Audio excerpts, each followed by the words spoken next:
Good morning, church. We've been talking about unity, and this passage from John reminds us that Jesus' prayer was for the church to be one. But there was a reason for that. The reason the church needed to be one wasn't so that we could have a good time together. In fact, it says in verse 21, Jesus prays for his unified church that it will make an impact so that the world would believe that you have sent me. It's for the world to know that Jesus Christ was sent. So the reason for unity is that it brings believers together. It shows the world who Jesus really is. In John 13, verse 35, it says, "By this all men will know that you are my disciples when you love one another." And so that's the point of us coming together, is that the world would know Jesus. It's great for us to come together. We can have a good time together. But it goes beyond just us sitting together. It's so that the world would know who Jesus is. But what is unity? And the challenge with unity is oftentimes we confuse unity with uniformity. And we make this mistake all the time, because here's what uniformity looks like. Uniformity demands changing who we are to achieve agreement and to achieve peace. That's uniformity. And uniformity also says it makes people all the same, to think the same, to look the same, to act the same, to behave the same, to speak the same. That's uniformity. And uniformity also says this: it does not give or receive grace. Uniformity doesn't give grace and it doesn't receive grace. And uniformity doesn't give love and it doesn't receive love. But we're not looking for uniformity. We're looking for unity. And unity does this. Unity is about being one mind, spirit, purpose, mission, and goal. We have one spirit, one purpose, to glorify God. We have one mission, is to make disciples. We have one goal, is to call the world to love God and live like Jesus. Unity allows people to be different. I mean, look at us. We're so different. Look at how we dress. Look at how we speak. Look at your hair. Look at my hair. It's different. And unity says you can be different to carry out God's calling differently, because at the end of the day, we will embrace and we will love one another. And that's the difference with unity. You can be different, and you can be different, and you can be different, but when we come together, you will still be embraced and loved. Unity requires grace, and it requires so much love. Hey, Ken, can you help me out with this back here?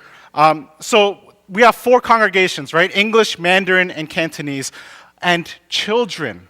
So I asked the children a while ago, what is church? All right, what is church? And so they drew this, they put this together, and they have this wonderful picture of church, and it's all over here for you to see. But I wanted to show you church with what they did. In here is a box of crayons. Get it? Here's the box of crayons. So they used all this to help make that. But what is my point in this? Crayons are all different colors, shapes, sizes. They have different uses, but they go in the same box.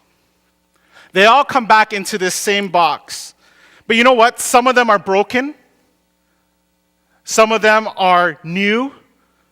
Some of them are sharp. Some of them are dull. Some of them are ripped, and some of them are torn. But that's the point, is that even though they're all these different things, all the crayons can come back to the same box. And as Christians, you and I are the same. We have different colors, different experiences, different approaches, different styles. Some are new to church. Some have been here for a long, long time. Some are new to the faith. Some are undergoing tremendous suffering and pain. Some of us are going through great excitement and joy. But at the end of the day, when we come to church, we come back to the same box. And we come together. And it is a place that we come together and we love one another, and you belong together. So you can come to church, be different, be unified, and the church will welcome you into the box. And this is your church home. And so we take all these different pieces and we come together.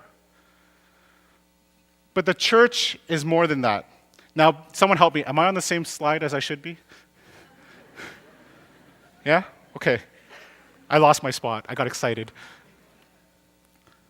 But the point of crayons is not to stay in the box. Because if crayons stay in the box, it doesn't make art. It just stays in the box. And when the crayons stay in the box, it doesn't do anything out there. It just stays in the box. And Christians are the same. If we stay in the church, we make no difference outside. We cannot make art. We cannot point people to Jesus. And so we're supposed to take who we are, the differences we have, go out of the box into the world and make people see Jesus. And that's the point. So the point is that we would go out from here, but we are still different, but we are still united because we all have the same goal and purpose. To step out of the box, to point people, to draw for people who Jesus is, how great he is, and invite them to come and be a part of this box. Crayons need to be used. They need to be used outside the box. Christians need to be used outside the church. And our prayer is that this picture of unity is not uniformity, but reminds us how to love one another so that the world would know Jesus. Amen? You guys can come back up, but before you do, I want to preface what we're going to do next. We have one more song to sing. And this song says, "How great is our God?" And it invites people to see how great is our God. But I also know that out in the world, there is more than 3 languages. There is more than English, more than Mandarin, and more than Cantonese. So today, as we sing this song, you're going to see Indonesian, Russian, Spanish, what else is there? Portuguese, Mandarin, English. Because when we go out, we are going to show people how great is our God in their language.